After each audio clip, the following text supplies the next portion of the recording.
Hello दोस्तों, कैसे हैं आप सब। मैं प्रदीप कुमार आप सभी का स्वागत करता हूं आपके अपने यूट्यूब चैनल इजी से एजुकेशन में। दोस्तों, आज हम लोग बात करेंगे सौर मंडल की। जब भी हम रात के समय आसमान की तरफ आंखें करके देखते हैं तो वो दृश्य कितना सुहावना लगता है। पहले 2 या 3 तारे दिखाई देते हैं, उसके बाद 10 तारे दिखाई देने शुरू हो जाएंगे आसमान में। कुछ समय बाद ऐसा आएगा समय कि पूरा आसमान ही तारों से गुंथा जाएगा, यानी कि अनगिनत तारे आसमान में दिखाई देने लगेंगे। वो दृश्य बहुत ही सुंदर होता है। आप लोगों ने प्रायः अपने घर के छत से या फिर बाहर मैदान से इस दृश्य को देखा होगा। दोस्तों, उन तारों के समूह में नक्षत्र मंडल होता है। नक्षत्र मंडल क्या है, थोड़ा समझेंगे कि जैसे आसमान में बहुत सारे तारे होते हैं, उनमें आपने बहुत ऐसे तारों के समूह को देखा होगा जो एक विशेष प्रकार की आकृति बना के रखते हैं। जैसे सप्तऋषि, संत ऋषि, कुछ ये ऐसे तारों के समूह हैं जिन्हें हम लोग नक्षत्र मंडल कहते हैं। यानी कि सिंपल सी भाषा में इसे समझा जाए तो आसमान में वैसे तारे जो एक विशेष प्रकार के आकृति बना के रहते हैं, उन्हें हम लोग नक्षत्र मंडल के नाम से जानते हैं या फिर नक्षत्र मंडल कहते हैं। सप्तऋषि भी एक प्रकार का नक्षत्र मंडल ही है। तारों का एक ऐसा समूह है जो एक विशेष प्रकार की आकृति होता है। ये सप्तऋषि जो होता है ना, क्वेश्चन मार्क की तरह होता है दोस्तों। क्वेश्चन मार्क, जैसे यहाँ पे देखें कि मैं यहाँ पे बनाऊँ थोड़ा सा कि कुछ इस प्रकार से होता है। मतलब कि एक तारा यहाँ, यहाँ, यहाँ, 3, 4, 5, 6 और ये 7, कुछ इस प्रकार से आसमान में ये तारे, ये मैं जो पॉइंट डिनोट किया हूँ ना, ये तारे हैं, ठीक है, ये तारे हैं, ठीक है। कुछ इस प्रकार से आसमान में आपको देखने को मिल जाएंगे। यानी कि सप्तऋषि मतलब इसमें 7 तारे होते हैं। और यहीं से आप देखेंगे, यहाँ से एक और ऐसे करके तारों का एक सिद्ध में एक तारा होता है, ये वाला तारा, ये इस तारा को बोलते हैं ध्रुव तारा। इस तारा को बोलते हैं ध्रुव तारा। इस तारे को आप देखेंगे ना, तो ये तारा जो है ध्रुव तारा, जो सप्तऋषि के नीचे से सेकेंड तारे से के सिद्ध में जो ऊपर चमकता हुआ, सबसे ज़्यादा चमकता हुआ जो तारा दिखाई देता है, वो तारा कहलाता है ध्रुव तारा। और इस ध्रुव तारा के बारे में थोड़ा सा बताऊं आपको कि ये एक ऐसा तारा है जो प्राचीन काल से ही मनुष्यों को दिशा का ज्ञान देते आ रहा है। जी हाँ दोस्तों, पहले के लोग जो भी कहीं यात्रा पे निकलते थे, जंगल में, पहाड़ों पे कहीं भी निकलते थे, वे दिशा भ्रमित हो जाते थे, दिशा को नहीं जान पाते थे कि वे कौन से दिशा में जाते हैं। तो वो रात के समय ऊपर आसमान में इसी ध्रुव तारा को देखते थे। ये ध्रुव तारा हमेशा उत्तर दिशा में होता था। यानी कि ये ध्रुव तारा जहाँ भी होता था, वे लोग समझ जाते थे कि हम लोग कि यहाँ से उत्तर दिशा कहाँ है। और जब उत्तर दिशा का पता चल जाता था तो वे बड़ी ही आसानी के साथ बाकी 3 दिशाओं को पता लगा लेते थे। दोस्तों, तो ये था हमारा सप्तऋषि और ध्रुव तारा के बारे में मैंने बताया। अब थोड़ा सा एक वर्ड आता है खगोलीय पिंड। अब ये खगोलीय पिंड क्या होता है? सूरज, चंद्रमा या फिर वैसे पिंड जो रात के समय आसमान में चमकते हों, उसे हम लोग खगोलीय पिंड कहते हैं। मतलब जो भी आसमान में चमकने वाले जो पिंड होते हैं, वस्तु होती हैं, उसे हम लोग खगोलीय पिंड कहते हैं। इसके अलावा सूरज, चांद, ये सारी जितने भी चीज़ें होती हैं ना, खगोलीय पिंड होती हैं। दोस्तों, कुछ खगोलीय पिंडों में अपनी ऊष्मा नहीं होती है, अपनी ऊर्जा नहीं होती है। वे तारों से लेकर अपनी ऊर्जा को बनाते हैं या फिर तारों से अपनी ऊर्जा या ऊष्मा को लेते हैं। पृथ्वी भी उन्हीं में से एक ऐसा ग्रह है जो सूरज से अपना ऊष्मा ग्रहण करता है।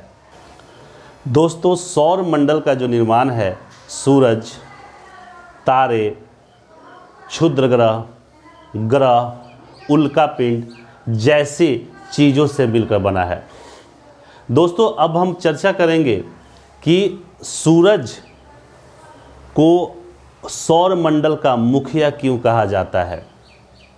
दोस्तों इसके पीछे रीज़न ये है कि सूरज को सौर मंडल का मुखिया इसलिए कहा जाता है क्योंकि पौराणिक कथाओं के अनुसार सोल, एक वर्ड आता था सोल, इस सोल का अर्थ होता था सूरज देवता, और ये रोमन में सोल को सूर्य देवता के नाम से जाना जाता था। इसीलिए सौर मंडल का मुखिया सूरज को कहा गया है, क्योंकि ये जो सौर मंडल शब्द की उत्पत्ति जो हुई है ये रोमन भाषा से हुई है।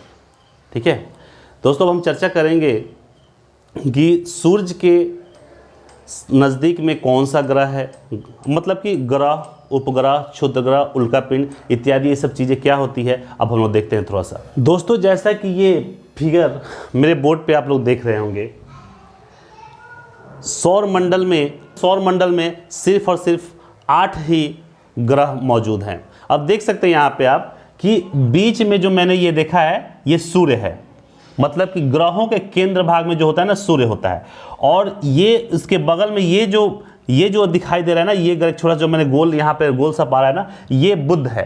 ठीक है, मैं आपको थोड़ा सा दिखाऊं इसे।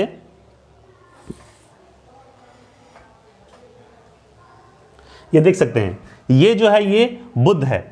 अब ये बुध क्या करता है कि ये मतलब सूर्य के चारों बगल जो है ये ऐसे ऐसे ऐसे गोल चक्कर काटता है। ठीक है, ये गोल चक्कर काटता है। अब उसके बाद यानी कि इस तरह से अगर क्वेश्चन बनता है कि सूर्य से सबसे नजदीकी ग्रह कौन सा है, तो बुध है। बुध के उसके बाद ये देखिए यहाँ पे जो है ना, ये मैंने जो डिनोट किया ये है शुक्र, यानी कि ये भी सूर्य के चारों बगल ऐसे ऐसे ऐसे ऐसे ऐसे चक्कर काटता है दोस्तों। अब देखिए कि चूंकि जाहिर सी बात है, जब इससे ये दूर है तो इसका जो दूरी होगा ना ये कुछ ज़्यादा ही दूर पे, हालांकि मैं इसकी चर्चा भी करूंगा कि कौन सा ग्रह सूर्य के कितने दिनों में ये पूरा एक राउंड चक्कर लगा लेता है, लेकिन पहले ये समझ लेते हैं। उसके बाद ये 3 नंबर पे आती है हमारी पृथ्वी, जिस पे हम लोग निवास करते हैं। ये पृथ्वी भी ऐसे ऐसे इसी अक्ष पर, दोस्तों इसमें कन्फ्यूज मत होना कि ये जो है ये ये एक अक्ष है जिसपे पृथ्वी या फिर सूर्य या फिर बुध घूमते हैं, यानी कि जो पृथ्वी जो है ना वो ऐसे ऐसे ऐसे घूमता है। उसके बाद उसी तरह क्रम में यहाँ पे मंगल है, बृहस्पति है जो ऐसे घूमता है, शनि है, यूरेनस है, और सबसे दूर जो है वो नेपच्यून है। दोस्तों एक चीज मैं आपको बताऊं कि पृथ्वी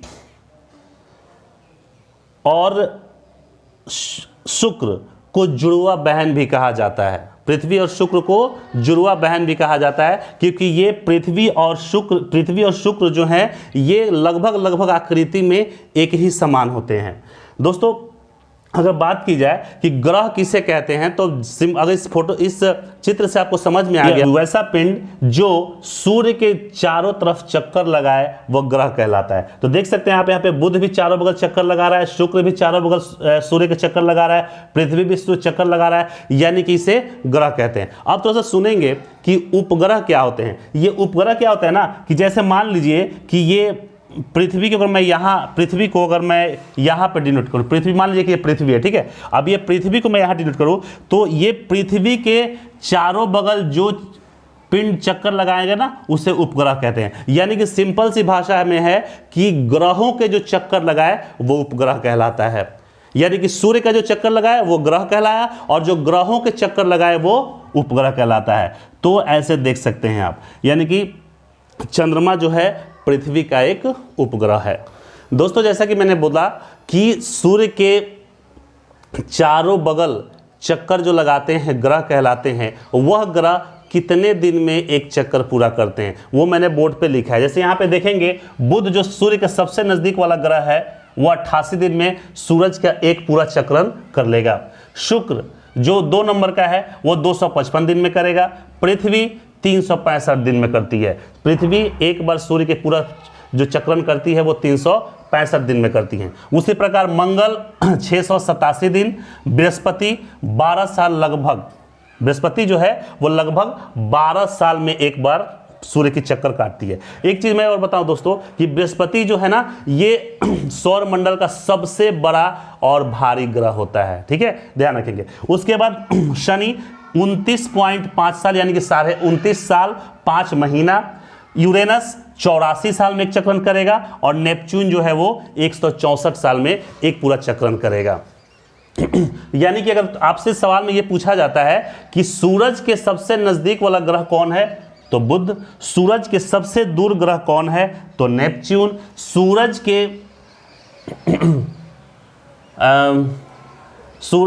के 3 नंबर पे कौन सा ग्रह आता है, तो पृथ्वी, क्योंकि पृथ्वी से जुड़ी हुई चीजें पूछता है। अच्छा, पृथ्वी को शुक्र की जुड़वा बहन कहा जाता है।